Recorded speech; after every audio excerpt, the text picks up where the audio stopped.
charla de neurocirugía vascular vamos a dedicar este rato a hablar sobre las malformaciones arteriovenosas de la médula espinal.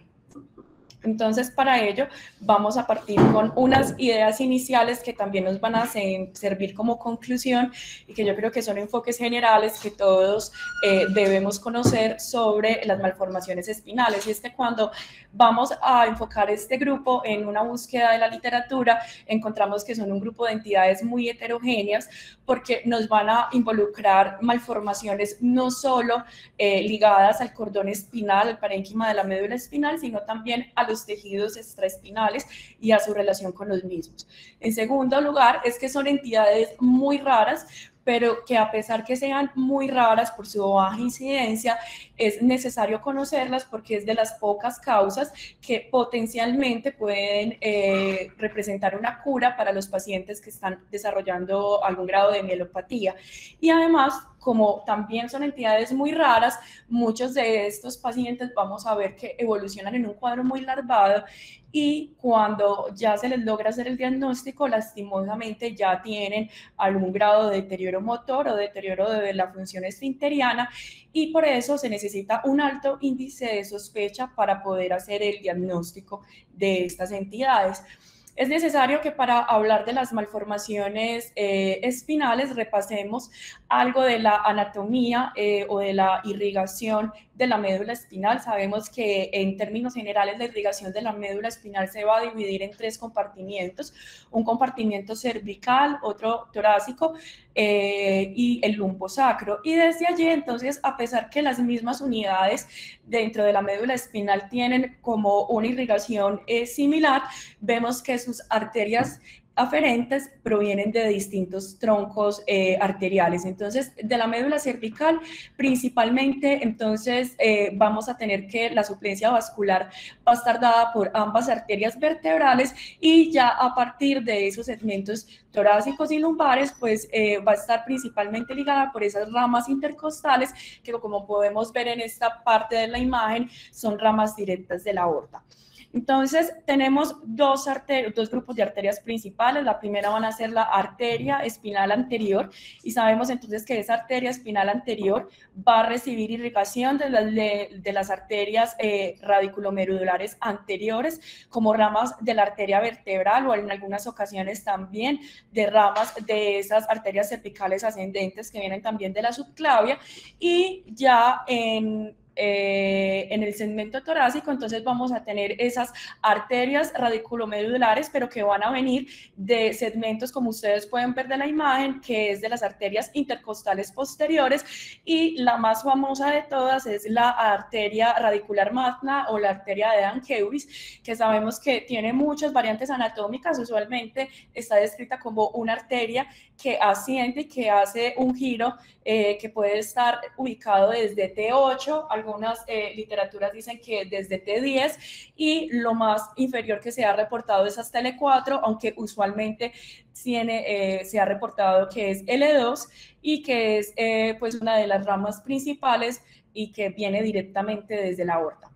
Ya entonces en una vista posterior, entonces nuevamente tenemos que ese segmento cervical está principalmente dada la irrigación por las arterias vertebrales y nuevamente estas dos ramas de las arterias medulares posteriores entonces van a recibir suplencia también de esas arterias intercostales posteriores. Y esta imagen que está en la parte inferior de la pantalla es muy importante porque de aquí vamos a ver cómo se realiza esa clasificación de los diversos tipos de malformaciones medulares y es porque entonces tenemos esas ramas intercostales posteriores, por ejemplo, hablando directamente del segmento torácico de la médula y que vemos que va a generar dos ramas de las arterias medulares y esta unidad a nivel como de la vaina del nervio implicado a este nivel de la médula es lo que vamos a ver que se va a convertir en uno de los lugares más comunes para el desarrollo de fístulas arteriovenosas. La anatomía del drenaje venoso también es importante, aunque tenemos que el drenaje venoso de la columna y de la médula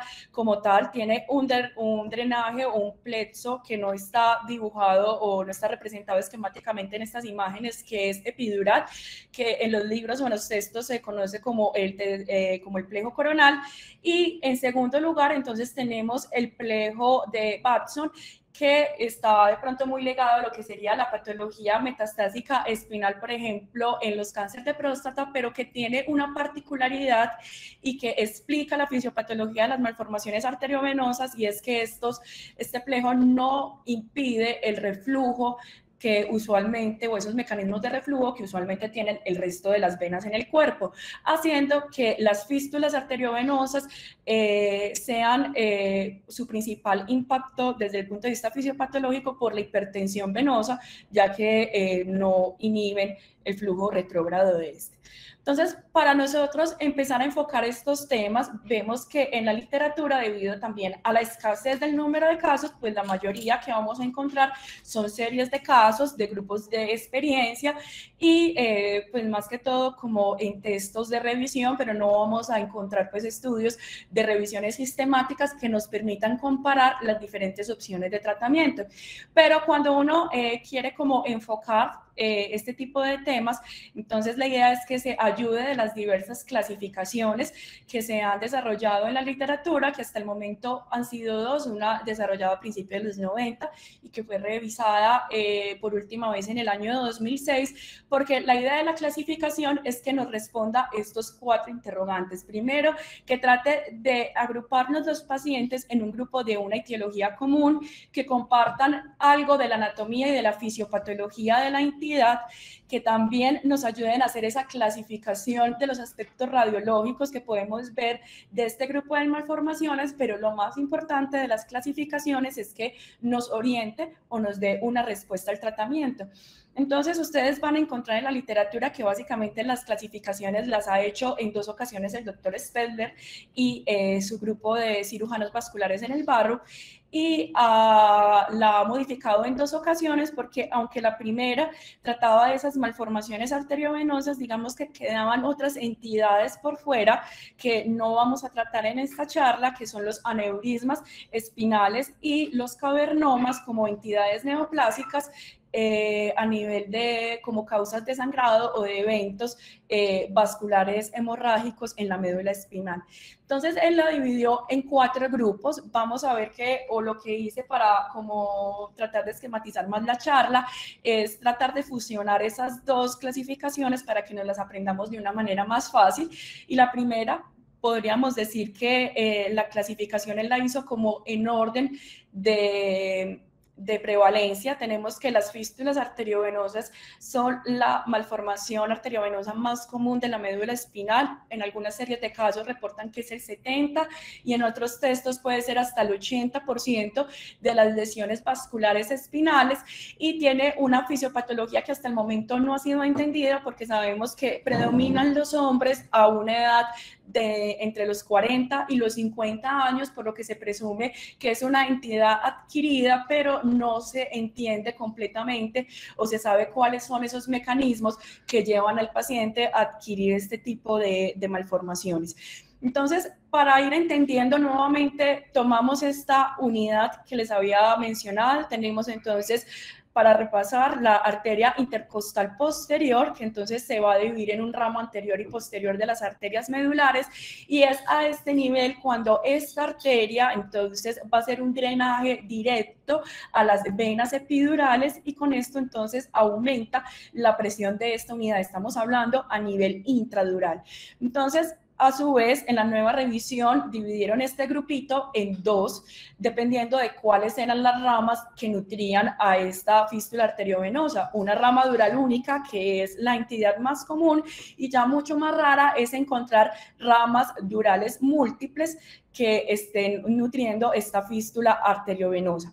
Entonces, tenemos que dentro de su comportamiento hemodinámico estamos hablando de una fístula o de una malformación que es de un bajo flujo, pero de una alta presión, porque estamos hablando de una presión directa de un sistema arterial a un sistema venoso, sin una estructura de transición, pero precisamente por el bajo flujo que estas confieren, encontrar pacientes que debuten con sangrado es muy raro, incluso puede ser menor del 10% de los casos, y como podemos ver, la clínica del paciente es una clínica muy larvada, porque de hecho el paciente inicia con dolor radicular y es el síntoma más común para estos pacientes, pero como dentro de nuestras entidades diagnósticas o de manejo del dolor radicular, de pronto la fístula no es como de las primeras entidades que nos resuelve el problema, entonces muchos de estos pacientes ya van a consultar es cuando tienen un déficit del miotoma establecido o cuando ya han tenido cierto grado de mielopatía, precisamente por la hipertensión venosa. ¿Y por qué es problemático? Porque estos cambios solo se ven de una manera crónica en la resonancia. Por ejemplo, en este caso traído desde la literatura, podemos observar como todos estos artefactos que nos hablan de hipertensión venosa en este T2 y ya de una mielopatía establecida por la hipertensión venosa y la presión intramedular que condiciona una isquemia que va desde un punto de vista excéntrico. Entonces, como les había mencionado, se discute que es una lesión adquirida y solo el 15% de los casos va a iniciar con unos síntomas de un origen súbito que se parezcan un poquito más a una hemorragia, pero también tiene otras cosas que de pronto nos puede despistar en la fisiopatología, y es que el dolor puede cambiar de acuerdo a ciertas actividades del paciente, porque a medida que se amplía el canal, así como sucede en los pacientes con un canal, por ejemplo, lumbar estrecho, también se amplía el reflujo venoso y con eso el paciente siente cierto grado de alivio. Entonces, digamos que también uno puede encontrar ciertos síntomas de claudicación o que con ciertas posturas el dolor mejora. También hay unos casos mucho más raros que fueron reportados en el año, a principios de la década del siglo XX, que eran casos reportados como trombosis venosa o casos que eran diagnosticados como una presumible mielitis transversa, pero que en realidad eran explicados por trombosis venosas de malformaciones arteriovenosas espinales. Y este hecho me pareció muy interesante porque de hecho yo creo que en algún momento hemos estado en contacto con pacientes que tienen enfermedades neurodegenerativas y sabemos que en los últimos años, pues como uno de los interrogantes que se ha discutido es que se crean que enfermedades del espectro de la neuromielitis óptica en realidad correspondan a malformaciones arteriovenosas como lo ha mostrado pues recientemente el grupo italiano. Bueno, entonces, ¿cuáles son los objetivos? Y yo creo que esto es grande para todo tipo de malformación que vamos a ver. Lo que daña la médula, aparte de las que más nos van a promover hemorragias, que ya las vamos a ver, es la hipertensión venosa. Por eso siempre el tratamiento tiene que estar enfocado en aliviar la hipertensión venosa para que esto no nos dañe por efecto de masa la médula. Entonces, los principios de tratamiento que se proponen de la literatura pues suenan muy fáciles, pero en realidad como les he dicho, pues lo que se presentan son series de casos, pero la idea es desconectar la fístula, ocluyendo la porción más distal de ese vaso que la está nutriendo y la porción más proximal de ese segmento de la vena que está arteriorizado.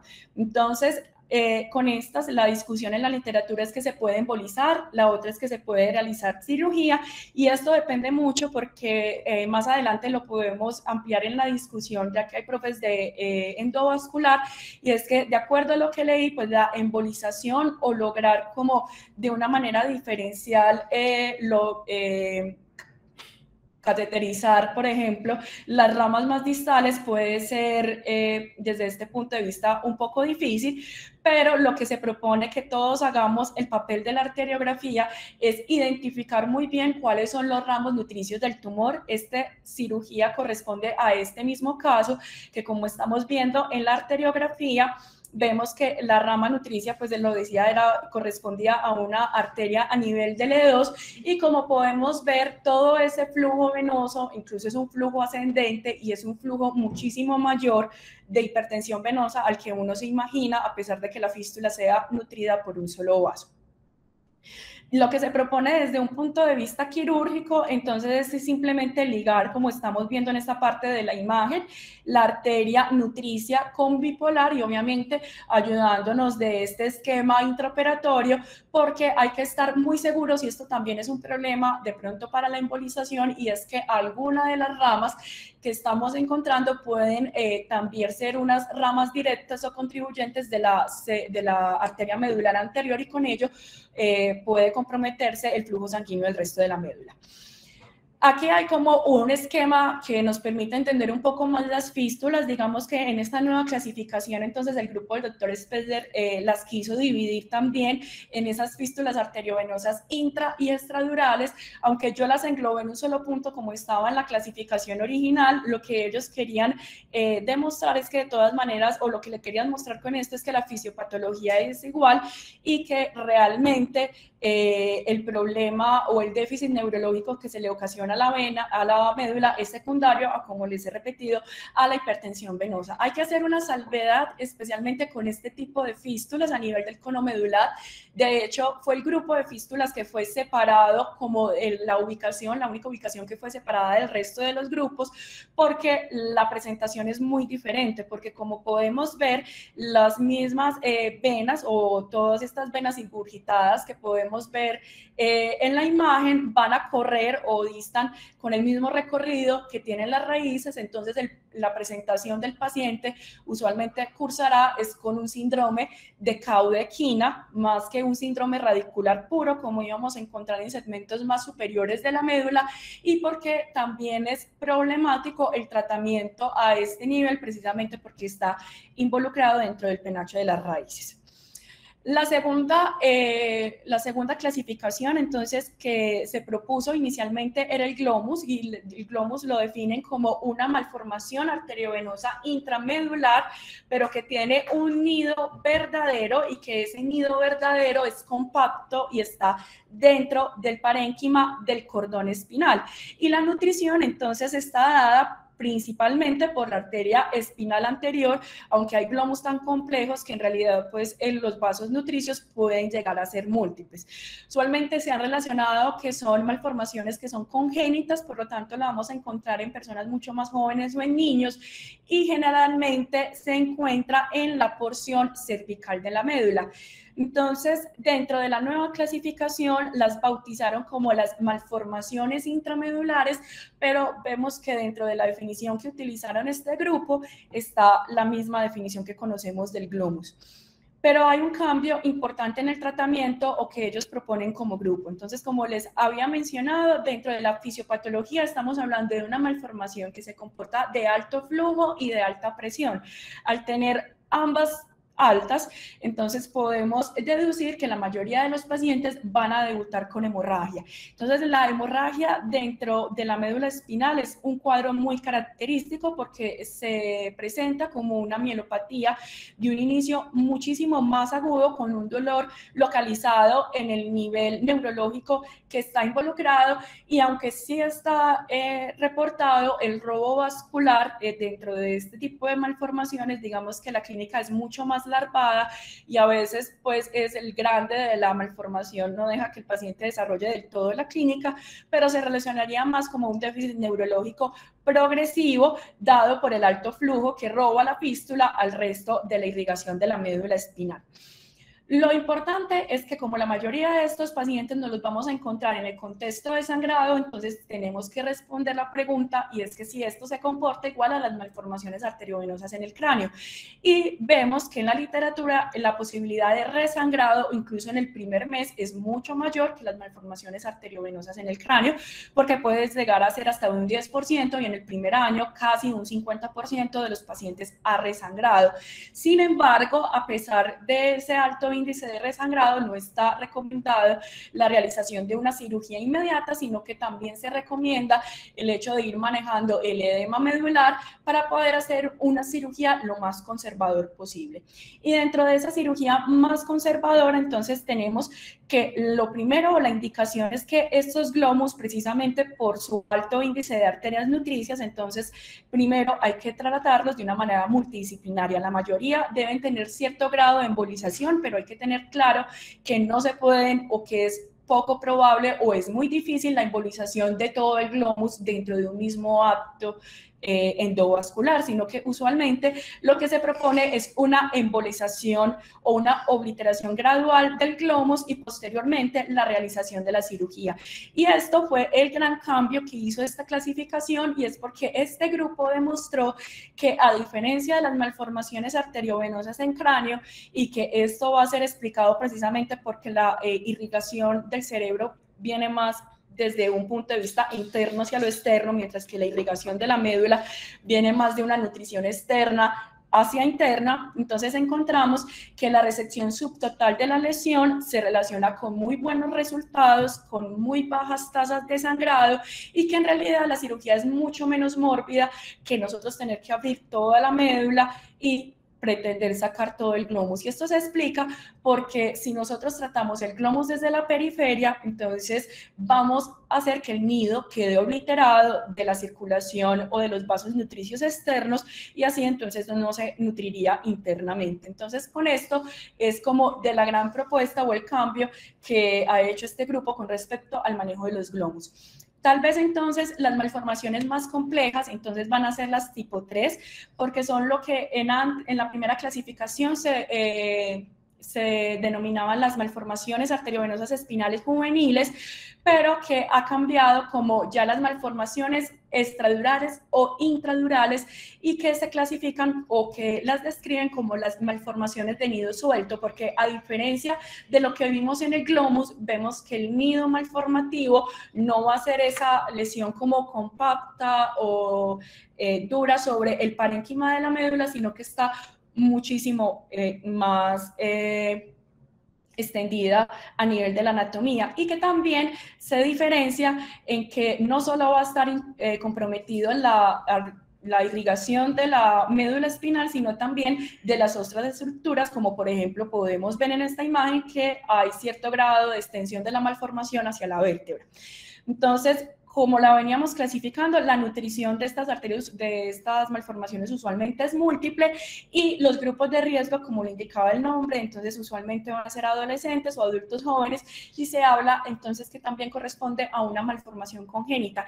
Y en una reconstrucción en 3D, pues es más o menos lo que podríamos encontrar, es una malformación que la recomendación es precisamente eso, como el tratamiento multimodal y gradual de la malformación, y de hecho está como contraindicado pretender sacar estas malformaciones en bloque, porque el riesgo de morbilidad y de mortalidad quirúrgica puede incluso ascender hasta el 27% de muertes intraoperatorias en los pacientes en que se sacan grandes malformaciones en bloque. Y en esta podemos ver por qué se les llama como las malformaciones de nido extendido, y es porque precisamente, a diferencia de los glomos, el nido está mucho más distribuido sobre la anatomía dorsal de la médula. Entonces, como les había mencionado, nuevamente, una lesión congénita, como estamos hablando de una lesión de alto flujo y de alta presión, entonces son pacientes que nos van a debutar también con hemorragia, con un cuadro clínico muy similar al del glomus, y el tratamiento entonces está dado también con ese enfoque multidisciplinario, como les había dicho, una embolización progresiva, y dejar entonces ya la cirugía para la resección del efecto de masa. Ya el último grupo, que entonces son las fístulas arteriovenosas piales, que fue el nombre reciente que recibieron este tipo de malformaciones, entonces nos tratan, son ya de malformaciones arteriovenosas exclusivamente, que ya no son exclusivamente intradurales, sino que puede ser tanto intra como extramedulares, pero que van a variar mucho de ese flujo de venoso o de ese drenaje venoso, porque va a ser de un tamaño muy variable. Y entonces aquí vamos a hablar que la irrigación no va a venir desde esas arterias radiculares, sino que puede venir de la arteria espinal anterior, y que la localización común es el medular. Las dividieron y básicamente tenemos 3 grupos, pero los grupos son fáciles de aprender porque depende de la arteria que esté nutriendo la malformación. Si es una sola arteria, entonces sería una A. Si es de un tamaño intermedio con más de una arteria nutricia, entonces estaríamos hablando de un B. Y ya las tipo C serían aquellas malformaciones gigantes y multipediculadas que tienen pues muchos vasos nutricios. Entonces, más o menos esta es como la revisión esquemática de lo que serían este tipo de malformaciones. Usualmente están localizadas hacia el segmento, más ventral de la médula, porque tienen una relación muy íntima con lo que sería la arteria espinal anterior. Y como habíamos visto en la presentación fisiopatológica, entonces el mecanismo de daño a la médula es por hipertensión venosa. De hecho, son de las malformaciones que en resonancia pueden ser también un poco más difíciles de identificar, porque hay que pedir unas secuencias dinámicas de resonancia en el que podamos ver el flujo dinámico del líquido cefalorraquídeo, pero a partir de ese flujo dinámico que, por ejemplo, estamos viendo en este cuadro, se pueden hacer reconstrucciones muy precisas de esta que sería, por ejemplo, una malformación nuevamente a nivel de L2 y que nos puede predecir muy bien el flujo a partir de esos dinámicos de la resonancia. Entonces, ya para concluir y llevarnos como lo más práctico de lo que serían las malformaciones arteriovenosas, entonces sabemos que tenemos 4 grupos y lo podemos dividir en este cuadrito, que la clasificación, pues no lo construí como a partir de la clasificación, pero que nos permite englobar muy bien a los pacientes y redirigirlos al tratamiento específico. Entonces, lo que sería las tipo 1, estamos hablando de las fístulas arteriovenosas durales. Recordemos que la 1 y la 4 dentro de su fisiopatología son muy parecidas, que el paciente va a desarrollar una mielopatía o una radiculopatía progresiva por hipertensión venosa, y que sabemos que son entidades adquiridas, aunque no sabemos muy bien cuál es su fisiopatología, y que se localizan principalmente en los segmentos torácicos inferiores o lumbares superiores o en la unión toracolumbar. Y las intradurales extramedulares, que también pueden localizarse en las uniones cervicodorsales. Entonces, dependiendo de cuántos vasos la estén nutriendo, podemos elegir el manejo con cirugía o embolización, y en estas, en las tipo 4, que pueden llegar a ser gigantes, entonces un manejo que puede ser mixto, como la embolización y cirugía a las que son muy pediculadas, o de cirugía o embolización a los que no tienen tanta hipertensión venosa. Hay que tener en cuenta ahora dentro de la discusión que también los materiales de embolización que se han utilizado para estas malformaciones han reportado alguna dificultad, y es precisamente porque la migración, especialmente con aquellos que son derivados del alcohol hacia el sistema venoso, ha provocado mayor hipertensión venosa. Entonces, con esto empeora la clínica del paciente. El segundo y tercer grupo también son muy parecidos, porque estamos hablando entonces de un nido compacto, o lo que es el glomus, o lo que sería entonces esas malformaciones juveniles o intramedulares con un nido más difuso, y que son pacientes que nos van a debutar como hemorragia, y de hecho es uno de los principales diagnósticos diferenciales en los pacientes que tienen hematomas agudos espontáneos y que no están anticoagulados, que usualmente son lesiones que son congénitas, que no pueden estar localizadas en cualquier anatomía de la médula, aunque usualmente se encuentran más en la anatomía cervical, y que son embolizados, que son entidades que deben de tratarse de una manera multidisciplinaria con la embolización y la cirugía. Pero ya aprendimos que este tipo de malformaciones no se comportan igual que en cráneo, que tienen una posibilidad de un resangrado mucho más temprano, pero que desde el punto de vista quirúrgico se pueden hacer cirugías mucho más conservadoras, tratando de salvaguardar la función medular. ¿Listo? Muchísimas gracias. En conclusión, ¿qué pregunto yo? Danielita, muchas gracias. Yo he visto que siempre prefieren, o los terapistas endovasculares, estas malformaciones casi nunca nos llegan a nosotros. Quisiera saber la, mm, la experiencia que tiene Francisco, porque yo realmente he operado apenas 2 o 3 nomás en mi vida. Pachito, adelante. Hola, buenos días. Dani, muy bien. Creo que lograste el enfoque, ¿cierto? De exponer como claramente cuál es la lesión, cómo se presenta. Tal vez solamente aclarar que, pues, o hacer énfasis en que la tipo 1 es la fístula más frecuente, 80%, ¿cierto? La tipo 2 es la que le sigue un 15% más o menos, según lo que reporta la literatura. O sea que entre esas dos uno tiene el 90-95% de los casos, y 3 o 4, pues yo nunca he visto. Sí, tenés razón, la mayoría de pacientes los trata terapia endovascular. Yo también tengo pocos casos, unos 4 casos nomás. 2 de esos tratados previamente por terapia endovascular, B1, 3 tipo 1 y 1 tipo 2. B1 que pues el objetivo debe ser ocluir completamente la vena, como lo hemos dicho también en las malformaciones arteriovenosas cerebrales, porque cuando no se logra eso, pues la malformación o la fístula recluta pedículos de otras arterias radiculares y la lesión se va haciendo expansiva en el cordón espinal.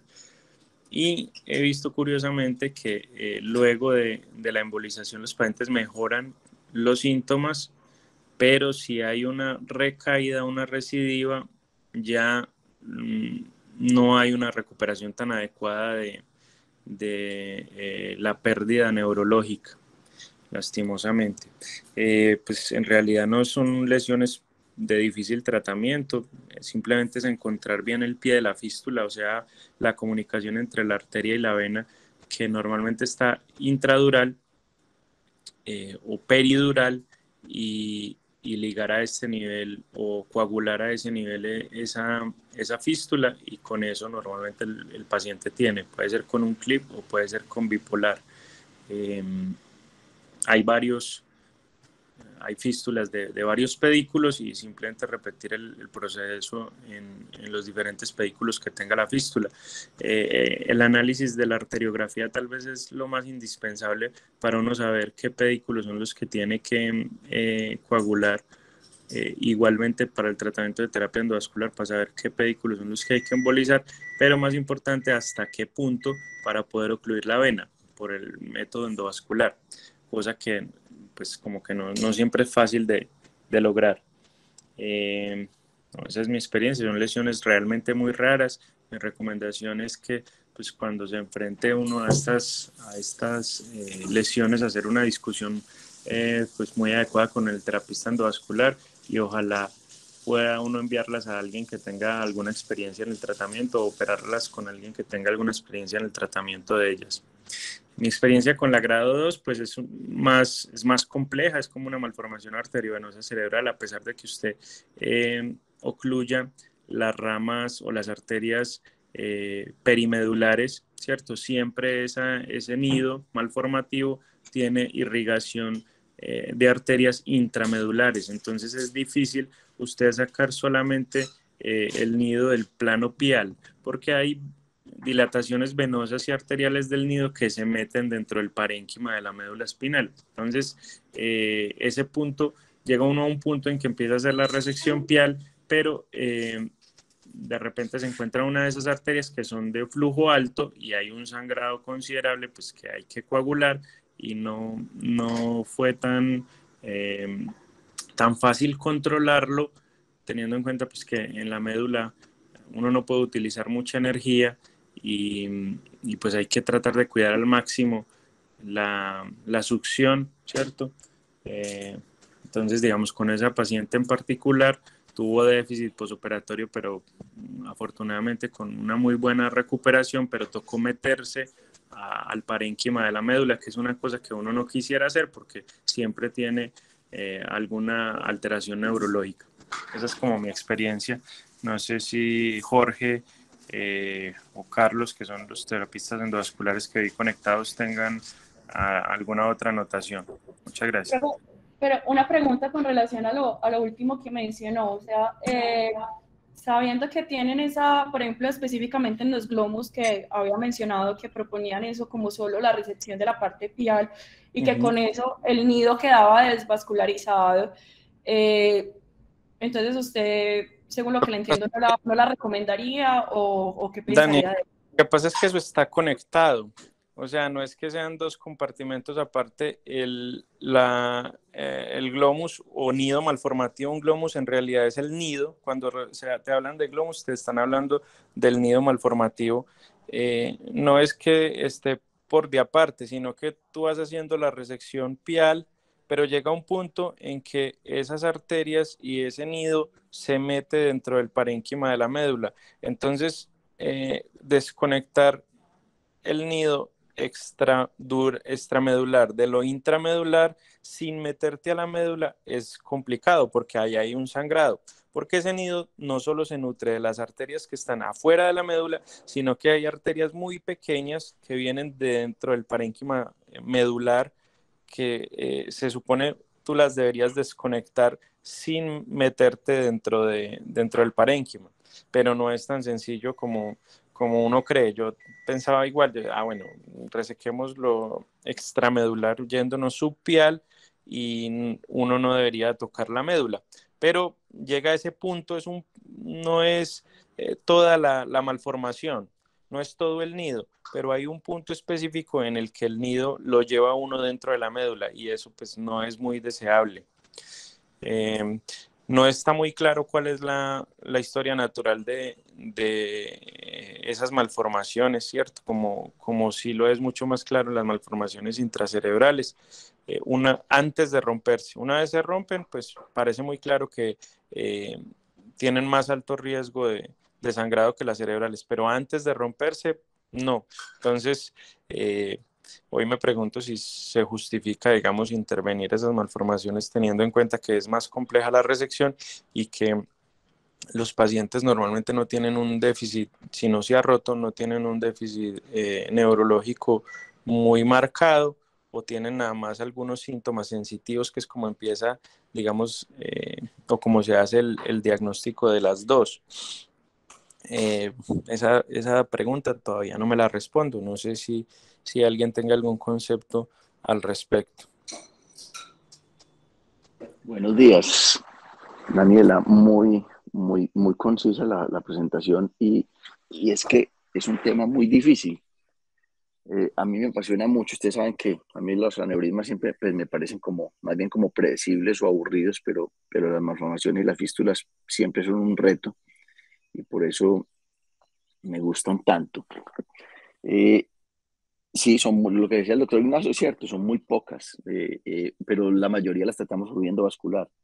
Estaba así aquí haciendo memoria, yo creo que yo no alcanzo a tratar una malformación intramedular al año, a diferencia de las fístulas que sí tratamos por lo menos 2 o 3 cada año. Entonces, las malformaciones sí son bien raras. Para mí, no existen sino, o yo después de leer tantas clasificaciones, porque no solamente están esas dos que son las principales, sino que cada cual quiere sacar su clasificación para figurar. Para mí, las malformaciones yo las he logrado resumir solamente en 4, las lesiones vasculares de la médula. 2 piales, que son las malformaciones que estábamos hablando, o las fístulas, y la segunda tipo es las fístulas. Las malformaciones, como están diciendo, pues se manifiestan por sangrado. Las fístulas piales, que son muy raras, se manifiestan también por sangrado. Esas fístulas piales son muy comunes que vienen por sangrado, creo que el 50 o 60%, y el resto se manifiestan por congestión venosa. Y las más comunes, que son dos durales, las peridurales y las durales como tal, que son, digamos, fáciles técnicamente de tratar. Y fáciles porque hemos adoptado las técnicas cerebrales. En las fístulas, que son el 70%, básicamente la idea es ocluir la vena.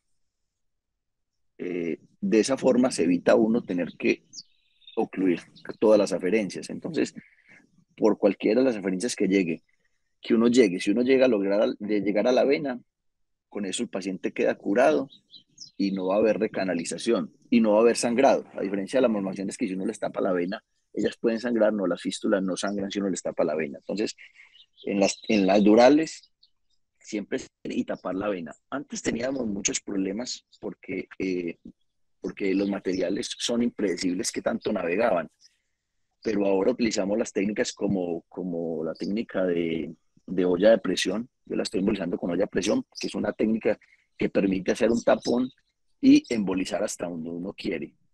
Digamos, nos ha ido muy bien, yo diría que bastante bien. Una cosa es que si uno no logra llegar hasta la vena, ese paciente hay que llevarlo a cirugía de forma inmediata o prioritaria, porque es un paciente que está maltratado y que se va a recanalizar y va a ser mucho peor. Como dijo Pacho, es mucho peor la recidiva que la enfermedad inicial. Entonces, esas son así. Yo las embolizo con histoacril con onis, cualquiera de los dos. Pues yo prefiero en realidad el histoacril en todas las malformaciones espinales. En cuanto a las malformaciones como tal, las intramedulares, yo las de cono no las trato, porque el cono tiene un problema, es que cuando usted va por vía endovascular, si usted se mete por una arteria espinal posterior, esas arterias espinales posteriores están conectadas con la arteria espinal anterior en el cono. La vasculatura da la vuelta en el cono, entonces son peligrosísimas de embolizar. Todas las de cono ni siquiera las toco, las mando a cirugía. Y las otras, como dijo Daniela, sí hay que tratarlas de esa forma. Hay que tratarlas de forma etapa por etapa, es decir, embolizar 1 o 2 pedículos y dejarlas ahí, luego volver 1 o 2 pedículos. Son complejas, pero también por vía abierta también son complejas. Entonces, resumiendo, las espinales, las fístulas durales, la primera opción es endovascular por lo fácil, si uno no puede inmediatamente cirugía. Las de cono siempre quirúrgicas porque endovasculares va muy mal. Las malformaciones intramedulares, un tratamiento combinado como estamos haciendo en las cerebrales. Y las fístulas piales tienen un problema, Pacho, es que desde el punto de vista endovascular tiene el problema que ellas llenan por la arteria espinal anterior. Entonces uno tiene que navegar la arteria espinal anterior y luego dejar la arteria espinal anterior y embolizar solo la fístula, que eso técnicamente es complejo. Pero como son lesiones anteriores, también desde el punto de vista del abordaje, también es complejo. Entonces, esas son las que nos tiramos, yo creo que me las mandan a mí y yo muchas veces las mando a cirugía. Entonces, esas son las que nadie quiere hacer. Jorge, ¿qué pensás de las dos? O sea, una malformación propiamente dicha mmm, que no ha sangrado, ¿qué tan frecuentemente propones intervención y qué tan frecuentemente simplemente observación? ¿Vos pensás que esas son lesiones de alto riesgo de sangrado o no? Eso es como complejo uno definir la historia natural de esa enfermedad, ¿no? No, eso es cierto. O sea, ellas una vez sangran, lo que tú dijiste es cierto. Ellas una vez sangran, bueno, van a resangrar casi que con totalidad segura. Pero las que no han sangrado, habitualmente no sangran. Lo que pasa es que a nosotros no nos llegan malformaciones asintomáticas. Esos pacientes siempre consultan o por un dolor intratable, que muchas veces no necesariamente es la lesión, ¿cierto? O por tipo de mielopatía compresiva. Entonces hacen un efecto como cuando uno tiene un tumor, entonces la malformación empieza a hacer un síndrome, una compresión, un síndrome medular progresivo. Entonces ya no se trata de una malformación que sea asintomática, sino que es sintomática, y entonces así uno no quiera tratar uno no quiera prevenir el resangrado, porque yo estoy de acuerdo contigo que uno, pues que eso no va a sangrar, la posibilidad de que sangre es muy baja, pero uno sí tiene que tratar el síntoma del paciente, Pacho. Y como te digo, yo malformaciones intramedulares, yo creo que estaba así que haciendo memoria, habré tratado unas 10 y son complejas. Eso no es nada fácil tratarlo. Entonces, eh, eso hace también que uno sea uno tenga que considerar aún más o pensar mucho más en si tratar el paciente o no tratarlo. Ahora, Pacho, hay una gran diferencia, es que las malformaciones cerebrales, ustedes saben que si uno las toca, uno las tiende a empeorar, ¿cierto? Cuando uno vaya a tratar una malformación cerebral, una, uno tiene que tratarla porque está demostrado que uno puede inclusive aumentar el riesgo de sangrado, que si uno las trata mal, una aferencia la va a convertir en 20 o 30, ¿cierto? Entonces, las cerebrales son malformaciones que uno tiene que acabarlas, sea como sea, hay que acabarlas una vez usted decida tratarlos. Pero en las medulares, Pacho, ellas no recanalizan tanto. Yo he tenido, y me acuerdo aquí de tres pacientes, específicamente uno de ellos que es una médica de Caldas, pues, del municipio de Caldas, en las cuales esa paciente tratamos de forma parcial y la paciente se perdió porque se le mejoraron sus síntomas y volvió 10 años después y, oh sorpresa, que no había recanalizado, o no había abierto nuevas aferencias como si sucede a nivel cerebral. Entonces, tal vez esas malformaciones sí se justifique tratarlas parcialmente por vía endovascular. Y eso coincide con lo que están diciendo ustedes de por vía abierta, que también parece ser que tratamientos parciales terminan mejorándolos. Podría ser esa la explicación, que nos pasa a nosotros endovascular lo mismo que está pasando por vía abierta, que ahorita Daniela muy bien lo demostró. Tratando la parte extraparenquimatosa, se puede curar la malformación. Podría ser esa la razón. Vale, muy interesante la discusión, Jorge.